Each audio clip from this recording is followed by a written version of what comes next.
Welcome to within point. मैं Sunny रज़ानी, mathematics instructor आपका। आज फिर आपके सामने सेट्स का थर्ड लेक्चर लेके आया हूँ। जैसा कि आप लोग का रिस्पांस मिल रहा है उस हिसाब से हम लोग का मोटिवेशन भी बढ़ता जा रहा है काम करने के लिए, चीज़ों को और अच्छे ढंग से करने के लिए हम लोग प्रिपेयर हो रहे हैं। अभी तक तो आपने जो देखा वो लेक्चर्स मिले हैं आपको, 2-3 लेक्चर्स आपको मिल चुके हैं। तो जिस हिसाब से आप लोग का रिस्पांस है उस हिसाब से हम लोग टेस्ट और डीपीपीस का भी प्रोविज़न कर रहे हैं अपनी वेबसाइट पे, कि जो लोग कंटिन्यूएशन में हैं, जो चीज़ें करना चाहते हैं, उनको और अच्छी चीज़ें प्रोवाइड की जाए। जो चैप्टर्स आपके हो चुके हैं या जो लेक्चर्स आप देख चुके हैं उनसे रिगार्डिंग डीपीपीस और उनके रिगार्डिंग टेस्ट भी हम लोग संडे अपलोड करेंगे। तो अगर आप उनको देना चाहते हैं तो हमारी वेबसाइट पे विजिट करके उसको आप दे भी सकते हैं। बहुत जल्दी हम लोग ऐप भी डालने जा रहे हैं अपना प्ले स्टोर में, जिसके थ्रू आपकी जो प्रॉब्लम्स हैं कि टेस्ट और उनको टाइमली देने वाली, वो प्रॉब्लम भी आपकी रिजॉल्व हो जाएगी। तो फिलहाल आज का लेक्चर शुरू किया जाता है। Lecture 3 sets. आज सेट्स में बेटा क्या सीखना है, तो जैसा कि पिछले लेक्चर्स में हम क्या क्या सीख चुके थे, तो हमने कहा सेट सीख चुके थे, उसका रिप्रेजेंटेशन सीख चुके थे और पावर सेट और सबसेट के बारे में इंफॉर्मेशन सीख चुके थे।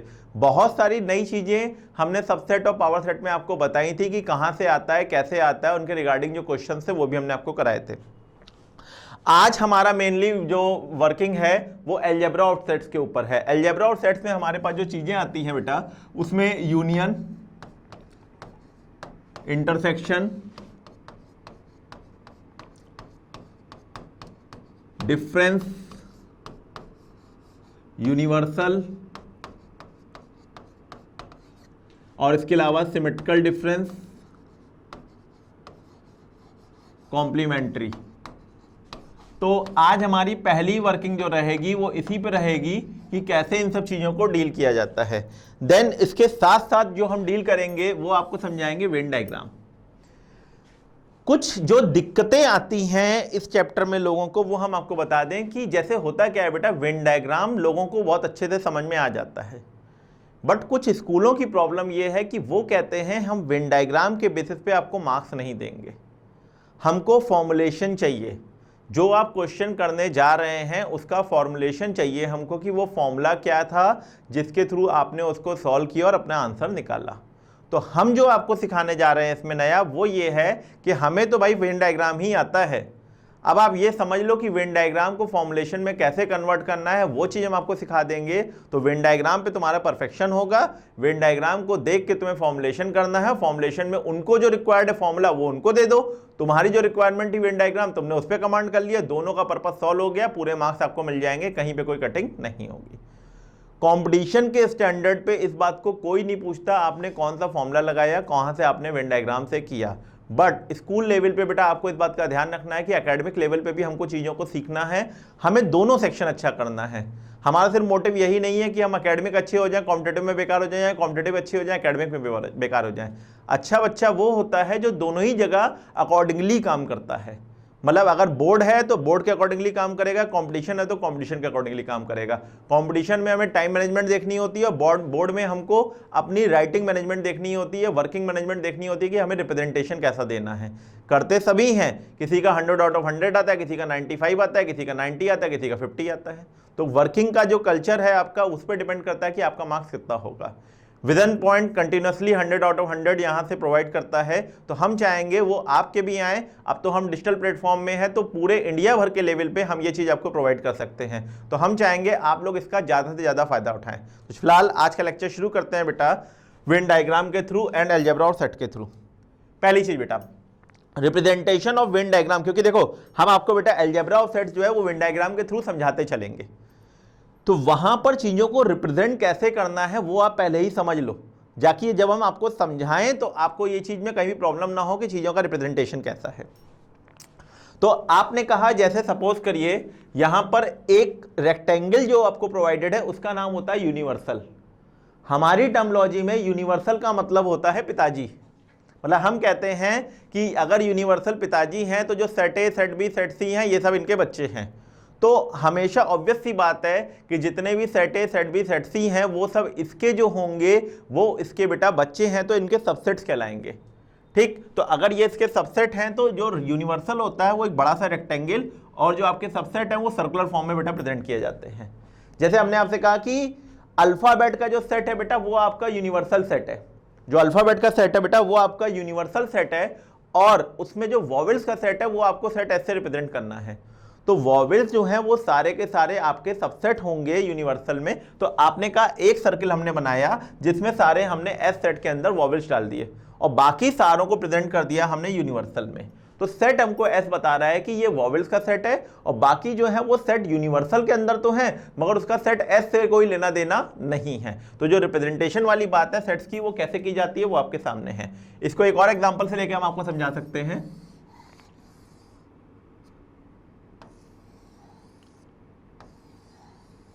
जैसे बेटा ए सेट है 1 2 3, बी सेट है 4 5 6 और यूनिवर्सल सेट है ऑल नेचुरल नंबर्स। तो आप सोच के देखिए 1 2 3 एंड 4 5 6 दो सेट ऐसे हैं जिसमें कॉमन कुछ भी नहीं है। तो हमने एक का नाम सेट ए दे दिया है, एक का नाम सेट बी दे दिया है। तो सेट ए में एलिमेंट है 1 2 एंड 3, सेट बी में एलिमेंट है 4 5 एंड 6। तो आप इन सेट्स को बोलते हैं डिसजॉइंट सेट। ये अभी आगे आएगा तो हम और अच्छे से क्लियर करेंगे। जैसा कि डायग्राम में आपको समझ में आ रहा है कि इस सेट में कोई भी चीज कॉमन नहीं है, कोई भी चीज कॉमन नहीं है तो इसका नाम डिसजॉइंट है। सारे के सारे एलिमेंट कॉमन होंगे तो उसका नाम सबसेट हो जाएगा, कुछ एलिमेंट कॉमन होंगे तो उसका नाम जॉइंट सेट हो जाएगा। तो तीन टाइप की कैटेगरी आपको सीखनी है बेटा, एक जॉइंट, एक डिसजॉइंट और एक सबसेट। तो हम आपका कंसेप्ट जो है एक पे क्लियर करेंगे, बाकी दो की एक्सपेक्टेशन आपसे चाहेंगे कि आप चीजों को करें और बना के देखें और हम लोग को वेबसाइट पे रिटर्न करें। हम चेकना चाहेंगे कि आप चीजों को अच्छे ढंग से कर पा रहे हैं कि नहीं कर पा रहे हैं। तो आप हमें मेल भी कर सकते हैं अपने आंसर्स को कि आपने जो किया वो अपने आंसर फोटो खींच के हमें मेल कर दीजिए, तो हम आपको उसका आंसर करेंगे कि चीजों को और अच्छे ढंग से कैसे किया जा सकता है। इससे बेटा ये पार्ट भी क्लियर हो जाएगा कि जो आपका राइटिंग कल्चर है, आप सीख तो रहे हैं देख देख के सारी चीजें, अच्छी बात है, बट जो राइटिंग कल्चर है वो परफेक्ट है कि नहीं है, तो उसमें कहीं भी कमी होगी तो हम आपको जरूर बताएंगे कि इसको इंप्रूव कैसे किया जा सकता है। चलिए बेटा, ऑपरेटर में या अलजेब्रा में जो पहली चीज है आपके सामने वो है बेटा यूनियन। आपने कहा यूनियन का मतलब क्या होता है, तो हमारी टर्मिनोलॉजी में यूनियन का मतलब है कॉमन वाला एक बार, बाकी सब एक साथ। आप जो टर्मिनोलॉजी हम आपको बता रहे हैं वो ध्यान रखिएगा, सिर्फ बोर्ड पे देखने से चीजें समझ में नहीं आएंगी, आपको जो हम टर्मिनोलॉजी बोल रहे हैं उसको भी ध्यान रखिएगा कैसे आपको सोचना है। तो हमारी टर्मिनोलॉजी जो है दिस इज कॉमन वाला एक बार,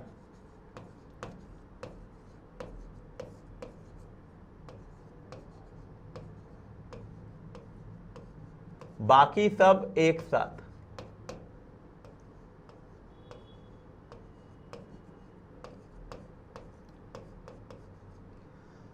कॉमन वाला एक बार, बाकी सब एक साथ, मतलब कहने का ये हो गया कि जो भी चीज कॉमन में आएगी उसको एक बार लिखना है, बाकी जितना भी है बेटा वो सारा का सारा आपको लिखना रहता है। मींस कॉमन वाली चीज एक बार लिखनी है, बाकी सब आपको एक साथ लिखनी है।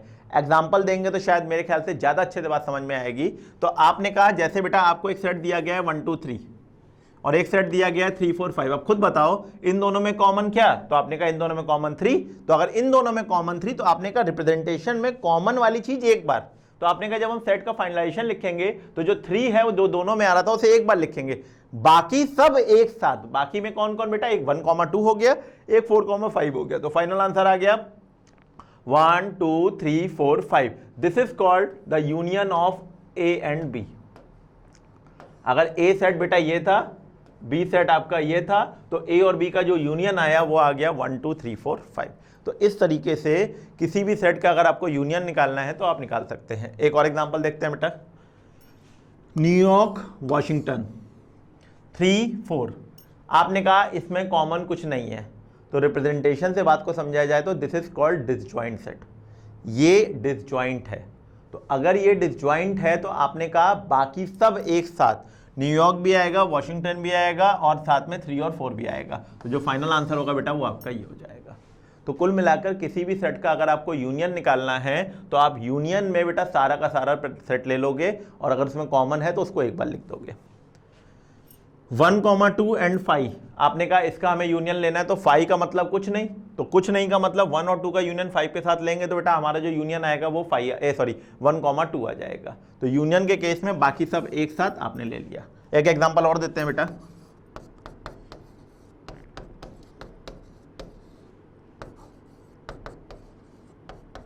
ये ट्रिकी है। एक सेट 1 2 3 है, एक सेट 1 2 है। हमसे कहा गया ए यूनियन बी निकालो, तो आपने कहा हम अगर ए यूनियन बी निकालेंगे तो हमारा आंसर ये आ जाएगा 1 2 एंड 1 2 3 का यूनियन निकालेंगे तो आंसर आ जाएगा 1 2 3। तो जो हमारा आंसर आया फाइनल वो हो गया 1 2 3। तो आपने कहा इस सेट को अगर ध्यान से देखा जाए तो ये ए के इक्वल है। तो कंक्लूजन ये हुआ हमारा कि अगर बी जो है वो ए का सबसेट है तो इस केस में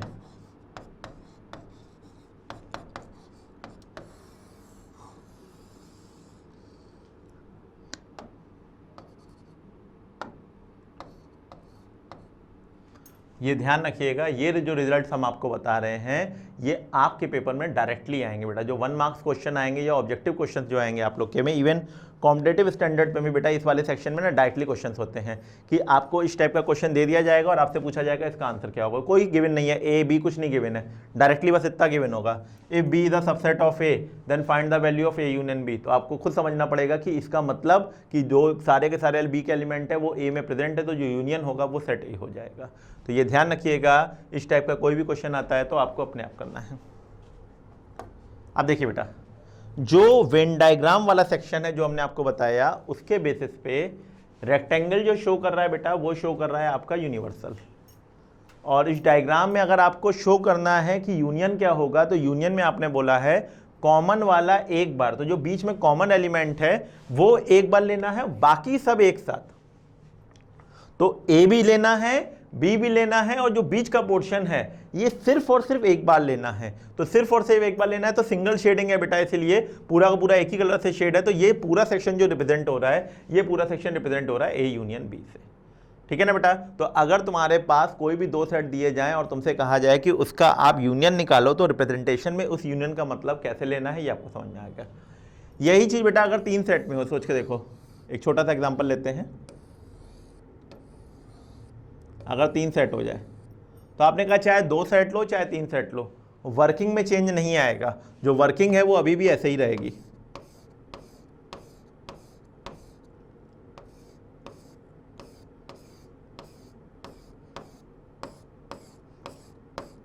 देखो बेटा, तो जितना भी सर्किल था वो सारा का सारा हमने शेड कर दिया, उन सारे के सारे शेडिंग से जो सेक्शन हमारा निकल के आया, this is called A union B union C. 3 है A union B union C, 2 हैं ए यूनियन बी। तो ध्यान रखिएगा, अगर वेन डायग्राम बनाने के लिए दिया जाता है, क्योंकि ये क्वेश्चन वेन डायग्राम का बनाने के लिए भी आता है, तो अगर वेन डायग्राम बनाने के लिए दिया जाता है तो कैसे करना है आपको मालूम होना चाहिए।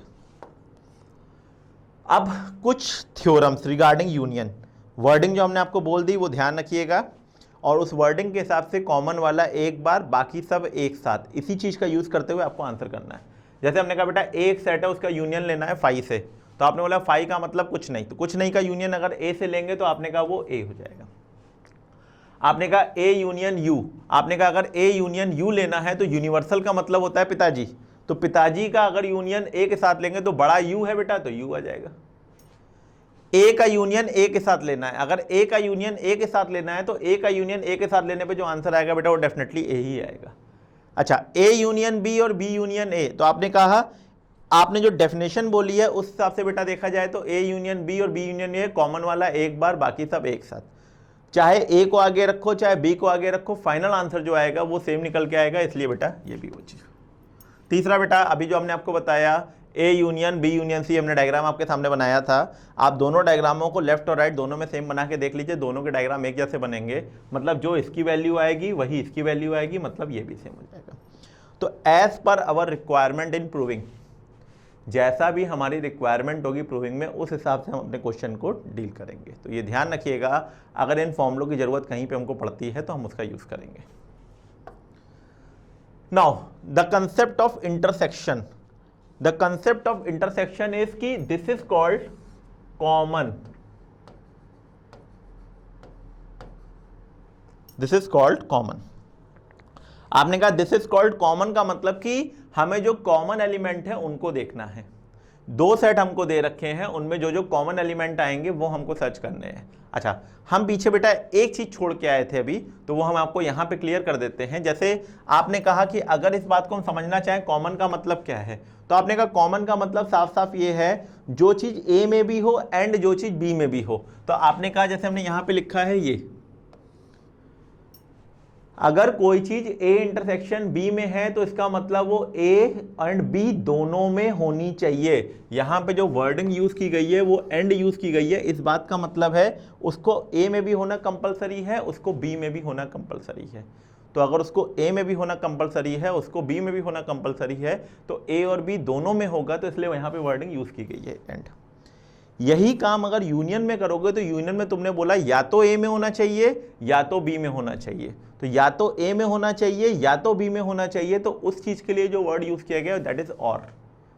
तो ए यूनियन बी का जो रिप्रेजेंटेशन होता है वो होता है एक्स बिलोंग्स टू ए और एक्स बिलोंग्स टू बी। तो अगर आप पीछे देखना चाहें तो हम आपको रिपीट कर सकते हैं, ये चीज बेटा हमने वहां पे लिखी थी कि अगर हम यहां पे प्रेजेंट करते हैं ए यूनियन बी, तो हमने जो वर्डिंग यूज की गई है या तो वो पूरा ए में आ जाए या तो वो पूरा बी में आ जाए। जैसे कि बेटा अगर हम यहां पे देखें कि या तो पूरा ए में हो जाए या तो बी में हो जाए, तो ए और बी में यानी कि बीच में कॉमन पोर्शन भी ऑटोमेटिकली इंक्लूड है। कॉमन वाला एक बार, बाकी सब एक साथ रिप्रेजेंटेशन में, या अगर आप इस बात को यूज करते हैं तो आपको यहां जो यूज करना है वो और है, और इंटरसेक्शन में अगर इस बात को यूज करते हैं तो वहां पे आपका बेटा नहीं। आपने कहा अब वही सिंपल एग्जांपल जैसे बेटा वहां समझा यहां पे भी समझ लीजिए। 1 2 3 और 3 4 5 में अगर इंटरसेक्शन देखोगे तो आपने कहा दोनों में इंटरसेक्शन 3 है। न्यूयॉर्क वाशिंगटन और 3 4 में अगर कॉमन देखोगे तो आपने कहा कुछ नहीं है, तो आपने कहा ये 5 आ गया। नो एलिमेंट इन कॉमन, यानी डिसजॉइंट सेट में कॉमन कुछ भी नहीं होता है। डिसजॉइंट सेट की बात की जाए तो डिसजॉइंट सेट में कॉमन कहीं कुछ नहीं होगा, कहीं कुछ नहीं होगा, तो आपने कहा उस चीज को हम लोग 5 नोट कर देंगे। अगर बेटा यहां पे देखा जाए 5 सेम एग्जांपल, 1, 2 का इंटरसेक्शन अगर मैं 5 के साथ लेना है तो 1, 2 का इंटरसेक्शन अगर 5 के साथ लोगे तो इसमें कॉमन कुछ भी नहीं आएगा। तो अगर कॉमन कुछ भी नहीं आएगा तो आपने का ये आंसर भी हमारा 5 हो जाएगा। मतलब कुल मिलाकर कहने का ये है बेटा कि अगर दो सेट डिसजॉइंट होते हैं, बात समझना बेटा, दो सेट अगर डिसजॉइंट होते हैं तो उसमें कॉमन कुछ भी नहीं होगा। तो आपने कहा अगर ये सेट ऐसे,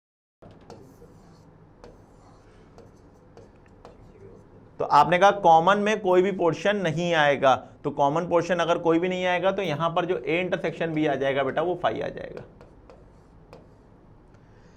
इसी तरीके से एक छोटा सा एग्जांपल और लेते हैं, जैसे पिछले वाले में लिया था, तो चीजें और क्लियर हो जाएंगी बेटा। एक सेट है ए 1 2 3, बी सेट है 1, 2। अगर हम आपसे कहें ए इंटरसेक्शन बी, तो you set this is very easy sir 1, 2। हमने कहा वेरी गुड, बट अब यहां से लॉजिकल बात यह है कि जो B है वो A का सबसेट है, B A का सबसेट है, तो यहां पर अगर A इंटरसेक्शन B लेते हैं तो that should be equal to B। तो अगर A इंटरसेक्शन B लोगे तो बेटा वो आपका जो होगा वो B के इक्वल हो जाएगा। तो ये दोनों बातें ध्यान रखिएगा कि अगर B सबसेट ऑफ A, तो उस केस में जो इंटरसेक्शन होता है बेटा वो B के इक्वल होता है, यानी छोटे वाले के इक्वल होता है। मेरी बात को ध्यान रखिएगा, डोंट रटना कि बेटा कि A होता है कि B होता है। यू हैव टू से कि जो छोटा होता है वो इंटरसेक्शन होता है और जो बड़ा होता है वो यूनियन होता है। तो इस बात को ध्यान रखिएगा इंटरसेक्शन और यूनियन में कैसे आपको आंसर करना है। वेन डायग्राम देखते हैं बेटा।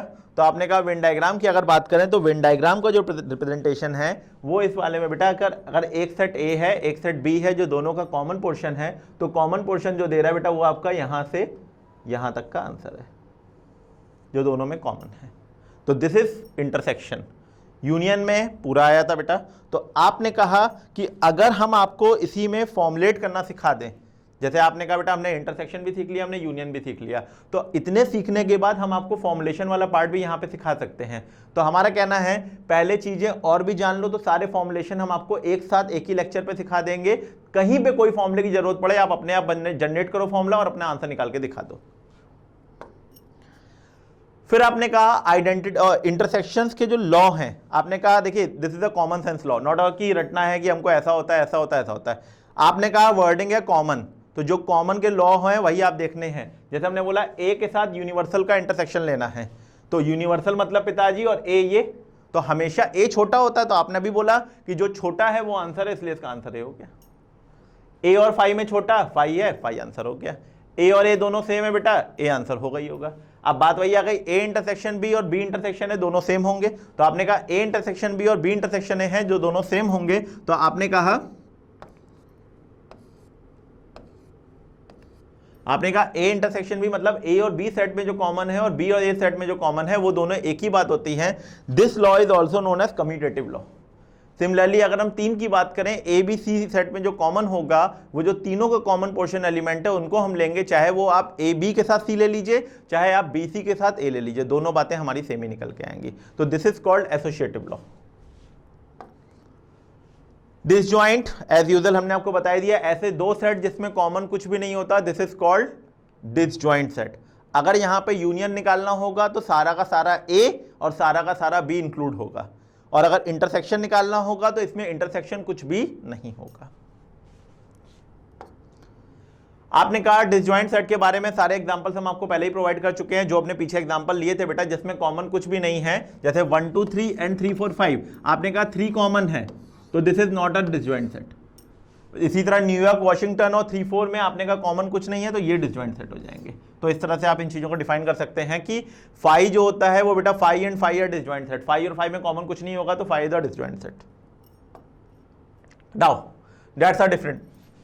आपने कहा ये जो चीज हमारे सामने है this is called A minus B, this is called A minus B. तो आपने कहा कि अगर हमको a माइनस बी रिप्रेजेंट करना है तो मीनिंग क्या है, आप हमें मीनिंग बताओ।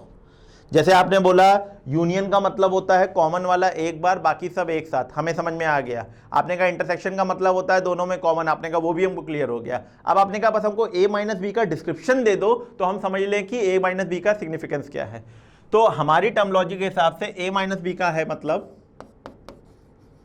b को छोड़कर a का remaining part of A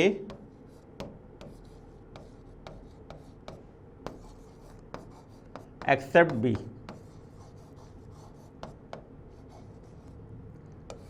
A का रिमेनिंग पार्ट B को छोड़कर, जैसे आपने कहा डायग्राम जो बना हुआ है इस डायग्राम में हमको अगर A माइनस बी चाहिए तो A माइनस बी का मतलब जो B था ये B सेट, इससे कहा जाओ आप पूरा बाहर निकलो, तो जो बच गया this is called A minus B. अगर सिमिलरली अगर आपको बी माइनस ए बनाना होता बस आप ये समझ लीजिए बी माइनस ए का मतलब बी माइनस ए में आपका जो डिफरेंस आता वो ए हो जाता, वो बी हो जाता, वो ये हो जाता बेटा। तो a माइनस बी और b माइनस ए दोनों का जो डिफरेंस है आपके सामने वो क्लियर है कि a माइनस बी का मतलब क्या होता है, b माइनस ए का मतलब क्या होता है। तो चीजों को ध्यान रखिएगा, जब रिप्रेजेंटेशन में आपको देना होगा तो a माइनस बी का मतलब क्या है, this is called b minus A. Now symmetrical difference, what is the meaning of symmetrical difference? तो symmetrical difference is the combination of a minus B and b minus A. आपने कहा a minus B and b minus A का मतलब हमने कहा जैसे अभी हमने जो डायग्राम बताया था आपको a माइनस बी और b minus A, this is called a minus B, this is set a, this is set b। अब आप खुद देखिए a माइनस बी और b minus A, a minus B और b माइनस ए को merge कर दीजिए।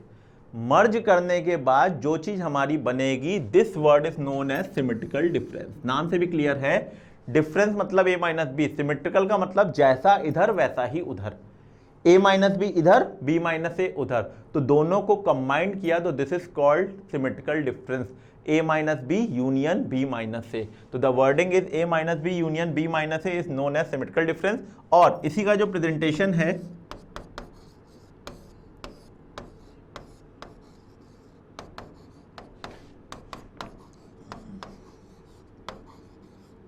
वो ये भी होता है। एक तो सिंबल हमने आपको ये बना के दिया है, ये भी सिमेट्रिकल डिफरेंस है एंड ये भी सिमेट्रिकल डिफरेंस है। आपने कहा डायग्राम को अगर हम ध्यान से देखें तो हमें शायद ये बात समझ में आ रही है कि यूनियन में से इंटरसेक्शन को हमने माइनस कर दिया है। यूनियन था पूरा कॉमन वाला एक बार बाकी सब एक साथ, इसमें से जो कॉमन पोर्शन है उसको हमने हटा दिया। ये जो कॉमन पोर्शन दिख रहा था बेटा ये हटा दिया। ये हटाने के बाद जो चीज बनी वही हमारी a माइनस बी और b माइनस ए है। तो इसीलिए हमने यहां पर बेटा इस चीज को लिखा हुआ है। तो आपने कहा सिमेट्रिकल डिफरेंस वर्ड का मतलब है कि a यूनियन b में से a इंटरसेक्शन b को हटाने के बाद जो चीज बनेगी this is called symmetrical difference. आपको इंटरसेक्शन हटाना है, तो इसलिए ये बेटा कंडीशन ये आ गई, और जिसको लेना है उसको आपने इंक्लूड कर दिया। यूनियन मतलब और, इंटरसेक्शन मतलब एंड। तो हमारे जो प्रेजेंटेशन है उसको ध्यान रखिएगा, मीनिंग क्या है। जो चीज़ माइनस होती है वो हमारा पार्ट नहीं है, इसलिए डज नॉट बिलोंग्स टू। जो चीज़ पार्ट होती है वो बिलोंग्स टू। तो ए यूनियन बी बिलोंग करेगा और ए इंटरसेक्शन भी बिलोंग नहीं करेगा। ए यूनियन बी को अगर आप तोड़ के लिखोगे तो एक्स बिलोंग्स टू ए और एक्स बिलोंग्स टू बी हो जाएगा, और इंटरसेक्शन में वो चीज इंक्लूड नहीं होगी। आपने कहा कॉम्प्लीमेंट की अगर बात की जाए, जैसे ये आपके सामने लिखा हुआ है बेटा, दिस इज बी कॉम्प्लीमेंट। तो आपने कहा अगर बी कॉम्प्लीमेंट की बात की जाए तो वर्डिंग सिर्फ इतनी सी है कि कॉम्प्लीमेंट का मतलब होता है पिताजी ने बी को निकाल के बाहर कर दिया। हमारी वर्डिंग को देखो तो शायद बात जल्दी समझ में आएगी आपको डायग्राम से। पिताजी ने बी को निकाल के बाहर कर दिया, बी से कहा आप जाओ, बाकी सब आ जाओ। तो बी वाला जो व्हाइट गोला है बेटा आपका, दिस इज कॉल्ड जाओ, बाकी सब आ जाओ। तो बाकी सब आ जाओ जो कलरफुल पोर्शन है, that is your B complementary. तो डायग्राम में कॉम्प्लीमेंट्री का मतलब होता है जिसको नहीं लेना होता इसको कॉम्प्लीमेंट कर दो। बी नहीं चाहिए, बी कॉम्प्लीमेंट, ए नहीं चाहिए, ए कॉम्प्लीमेंट। अगर इसी में आपको अगर ए कॉम्प्लीमेंट बनाना हो तो ए कॉम्प्लीमेंट को बनाने के लिए बेटा ए को व्हाइट कर देंगे और बी को कलर कर देंगे, तो this is called A complement. तो उसके बाद तुम्हें जो भी कॉम्बिनेशन चाहिए वो तुम बना के अपना आंसर निकाल सकते हो। नाउ कॉम्प्लीमेंट सेट, आपने कहा डेफिनेशन तो आपने हमको बताई दी कि पिताजी जब निकाल के बाहर कर देंगे तो दिस इज कॉल्ड कॉम्प्लीमेंट। तो अगर ए का कॉम्प्लीमेंट लेना है तो this is called A complement. आपने कहा जैसे complement means A bar, universal minus A, minus का मतलब नहीं चाहिए, दैट्स इट। सब कुछ है मगर ए नहीं है तो ए निकल के बाहर। तो सब कुछ है, अगर ए नहीं है, ए निकल के बाहर, तो आपने कहा X does not belongs to, that is the meaning of A complement. फिर आपने कहा जैसे अगर हमको यूनिवर्सल सेट दिया गया है और हमसे कहा गया है कि हमको उसका you is a set of all integers. अगर यूनिवर्सल सेट जो है बेटा ऑल इंटीजर्स है और हमको एक सेट दिया गया है 1 2 3, उसका कॉम्प्लीमेंट हमको निकालना है, हमने उसके ऊपर बेटा लाइन खींची, this is the meaning of complement. आपने कहा अगर उसका कॉम्प्लीमेंट आपको निकालना है तो 1 2 3 को छोड़कर जितने भी इंटीजर्स हैं दे ऑल आर आंसर्स। तो आपने कहा ये जो आपने आंसर लिखा है देखिए इसमें बेटा 1 2 3 गायब है, बाकी सारा का सारा आपका आंसर है। तो this is the meaning of complement. जो भी कॉम्प्लीमेंट आपको निकालना है टोटल में से जो भी आपको सेट गिवन है उसको हटा दीजिए। तो आपने कहा 1 2 3 हमने हटा दिया, जो बचा हमने आंसर लिख दिया। Now regarding information of complement, जो थ्योरम्स आपने सीखी, सपोज करिए कॉम्प्लीमेंट का कॉम्प्लीमेंट लेना है। जैसे सिंपल वर्ड्स में बात करें तो ए कॉम्प्लीमेंट था बेटा यू माइनस ए। आपने कहा ए कॉम्प्लीमेंट का कॉम्प्लीमेंट मतलब यू माइनस, देखिए बेटा, तो ए कॉम्प्लीमेंट का कॉम्प्लीमेंट अगर बात करेंगे तो दिस इज ए। तो आपने बोला कि ए कॉम्प्लीमेंट का जो कॉम्प्लीमेंट ले लेंगे तो वो वापस एक इक्वल हो जाएगा। रीजन आपके सामने है कि ऐसा कोई क्या क्यों होता है।